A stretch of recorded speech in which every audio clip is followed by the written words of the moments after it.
The AMRC Composite Center, like many businesses, has had to adapt to new ways of working during the coronavirus outbreak.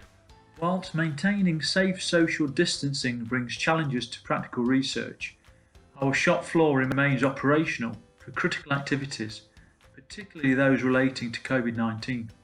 Our engineers, now working from home, are just as busy as ever supporting industry, as there are many research tasks that can be completed without the need for practical experimentation, such as conducting trade studies, modelling and simulation work, and component and tooling design.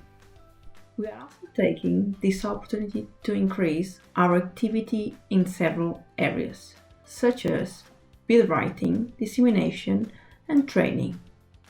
We're currently working with multiple companies and consortia across the UK and Europe, building future projects that will help keep the industry moving forward after we exit this period.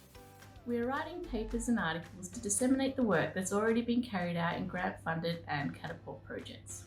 And we're looking to upskill the industry by developing course content with the AMRC Training Centre for use online, as well as in future physical delivery. Finally, we're looking inward, developing ourselves through online training and making improvements to those areas we don't normally find the time to focus on, such as creating new processes and streamlining documentation. The AMRC Composite Center is very much still open for business, continuing to support industry through these difficult times and out the other side.